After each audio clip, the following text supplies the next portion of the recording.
Hey guys, it's Bub here, and as we were taking a look at yet another Windows version in the series of the Windows X-Lite series of Windows ISOs. We've taken a look at quite a few of them, and quite honestly, I haven't been too impressed. But a viewer recently recommended Windows X-Lite Atomic 11 V2. That is quite a mouthful. This is a custom version that is supposedly, the ISO itself is actually 1.1 gigabytes. It is not that big at all, so I'm curious to see, hey, what is in this OS, and how does this really compare to X-Lite Micro 11, which we've previously taken a look at, as well as just regular versions of Tiny 11. I'm really confused in the whole X-Lite thing, like why are these keep being made, and what's the difference like between this and Micro 11, but hey. First thing is this really weird background. I really hate backgrounds like this. Like, just make it a color and call it a day. A light operating system doesn't have to look like this. Same thing here. Why does your branding have to be everywhere? It just makes it more like an advertisement. There's nothing really special about it. I'm going to go ahead and delete all the partitions from when I was testing this OS prior to the video. And we are going to go ahead and install the operating system. Alright, and here we are inside of Windows X-Lite. I even forget the name of this disaster. Atomic 11 V2. Again, way too much to remember. It doesn't look, just right off the bat, I haven't done anything yet, it doesn't look too much different from X-Lite Micro 11. On the desktop, by default, we have a customized recycle bin icon, which I don't like it. We have an extras folder that has all sorts of things in here, like custom desktop shortcuts, virtual memory, guides on how to do things, but I don't have that enabled. Registry tweaks, Windows X-Lite info, so just custom advertising, change the username, which just takes you a control panel, a setup for Firefox, which I don't want Firefox, as well as info. And again, that info just takes you straight into, more advertising.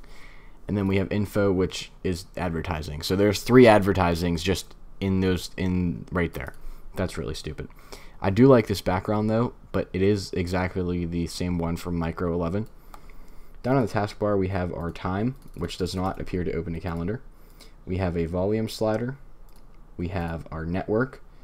We have our USB eject thing, Bluetooth devices, and VMware tools.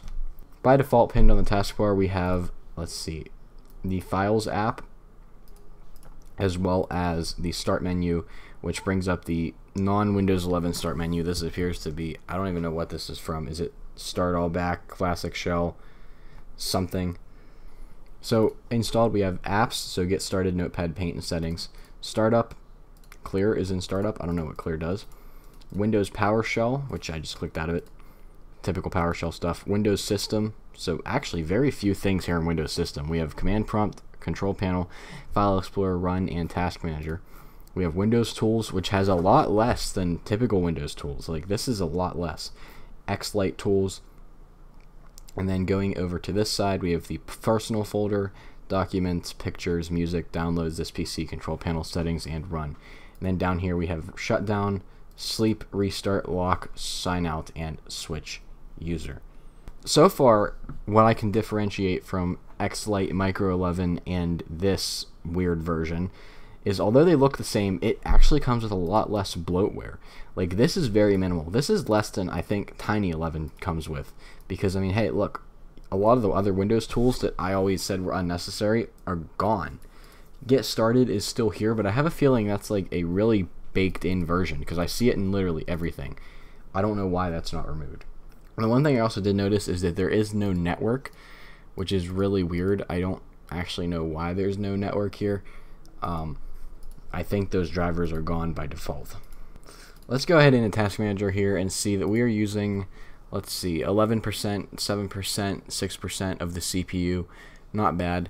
And out of 2 gigs of memory in this VM, we are using 1.1. So I mean, not terrific, but not terrible either. This specific version straight out of the box is 22H2, 22.621.1344, and I want to see if Windows Update is enabled on this build. So actually, Windows Update straight up isn't even here. So no, you cannot update this. Although I bet you might be able to run like a 23H3 ISO and install that way. I just noticed the transparency effect that was on this Windows Explorer. While we're in Windows Explorer, let's take a look at it. So again, you can see that transparency. I kind of like it, but I kind of don't. I'd rather it be more blurred or glass-like than this. And we have the home folder, and then our typical same things, but they all have custom icons. They kind of remind me of a darker blue version of the macOS icons. Then we have this PC with a RGB hard drive, the DVD drive, and network. Let's take a look in here at the C drive, where we are using 57.6 gigabytes free of 59. So we are literally using about 2 gigs, which is much better considering the last version we looked at, which it wasn't a version of X-Lite, it was Windows 11 Black Edition. It used 14 gigabytes. So we are, doing much better here. And I think this is less than what Windows 11 or Tiny 11 uses. So that's pretty cool. So that being said, this is just a brief overview of Windows X-Lite Atomic 11 v2. Quite a mouthful of a name, something I can't even remember every time I go to say it, but I actually do like it. I don't like all the tweaks that they made, but I am impressed with just how small they were able to get this ISO down to. Again, like I said, they were able to get the ISO down to 1.14 gigs, and the actual install down to 2. It's actually, I think, 2.2. So that's impressive. So that being said, thank you for watching this video. If you liked it, make sure to subscribe if you're new around here, as I do all kinds of different technology videos, including device restorations. With that being said, I'll see you all in the next one.